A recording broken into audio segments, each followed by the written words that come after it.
আর্থিক স্বনির্ভরতা বাড়ানোর লক্ষ্যে এগিয়ে চলছেন রাজ্যের মুখ্যমন্ত্রীর মহিলা উদ্যমিতা অভিযান।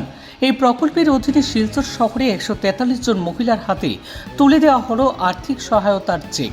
তুলে দেন এলাকার বিধায়ক দীপায়ন চক্রবর্তী।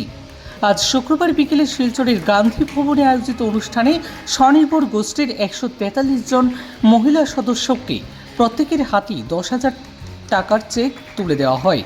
অনুষ্ঠানে প্রধান অতিথি হিসাবে উপস্থিত থেকে চেকগুলো তুলে দেন স্থানীয় বিধায়ক দীপায়ন চক্রবর্তী।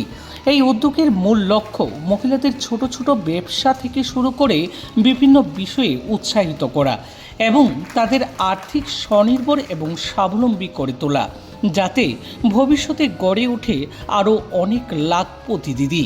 অনুষ্ঠানে বক্তব্য রাখতে গিয়ে বিধায়ক দীপায়ন চক্রবর্তী বলেন, রাজ্যের মুখ্যমন্ত্রী হেমন্ত বিশ্ব শর্মার নেতৃত্বে চালু হওয়া এই প্রকল্প মহিলাদের আর্থিক স্বনির্ভরতা অর্জনে গুরুত্বপূর্ণ ভূমিকা পালন করবে এবং গ্রামীণ পরিবারগুলোকে আরও শক্তিশালী করে তুলবে। তিনি মুখ্যমন্ত্রীকে এই উদ্যোগের জন্য ধন্যবাদ জ্ঞাপন করেন।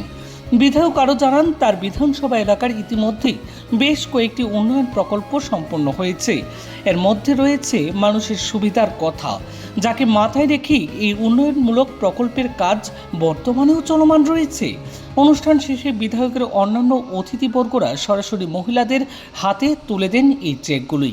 এই উদ্যোগে উপকৃত মহিলারা জানান, এই সহায়তা তাদের ছোট ব্যবসা শুরু করার ক্ষেত্রে এক নতুন উদ্যমতা বা আশার আলো দেখাবে।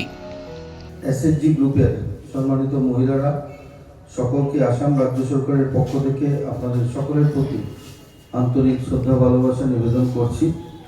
আমি প্রথমেই মঞ্চে যারা গভর্নমেন্ট আধিকারিক বা কর্মচারীবৃন্দ রয়েছেন তাদেরকে অশেষ অন্তরের অন্তঃস্থল থেকে ধন্যবাদ জ্ঞাপন করছি, তার জন্য যে আপনারা সবাই অবগত আছেন যে ভারতীয় জনতা পার্টির সরকার আসার পর বিগত দিনে সরকারের যে কালচার ছিল, যে অফিসে কাজ নেই, 10টার সময় আসার কথা, সেখানে আমরা 1টার সময় আসলাম, টাকা পয়সা লেনদেন করলাম, সেইগুলো কিন্তু বিশেষ করে 2016 নিয়ে ভারতীয় জনতা পার্টির সরকার আসার পর ধীরে ধীরে চেঞ্জ হতে শুরু করেছে।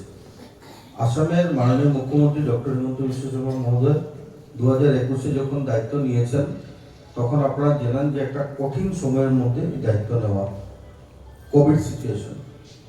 আর এই কোভিড সিচুয়েশনে সরকারি কর্মচারীবৃন্দদেরকে কাজে লাগিয়ে আমরা দেখেছি মাননীয় মুখ্যমন্ত্রীকে গোটা আসাম রাজ্যের মানুষকে কোভিড সিচুয়েশন থেকে বাঁচিয়েছেন।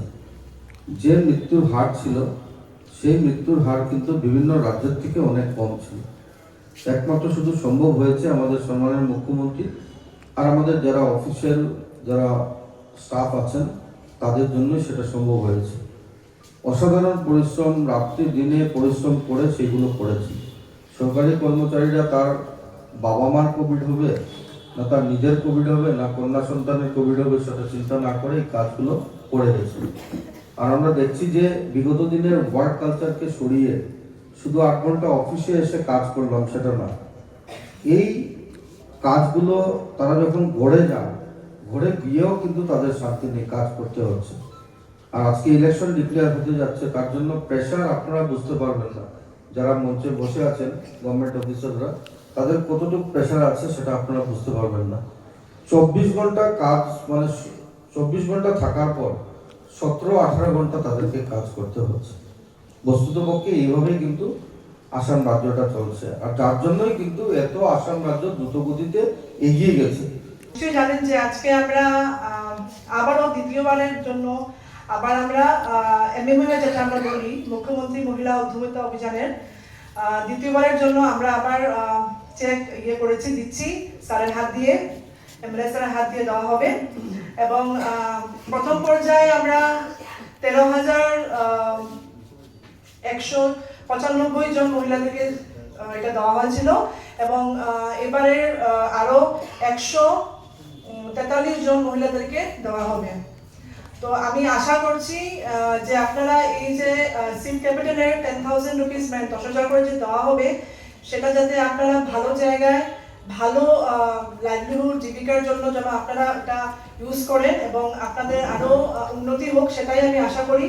এবং এটাকে ট্র্যাক রাখার জন্য যে আমাদের দিদিরা কি করছেন, এটা ট্র্যাক রাখার জন্য আমাদের একটা পোর্টালও আছে যেখানে আমরা ট্র্যাক করি যে আমাদের দিদিরা কি করছেন।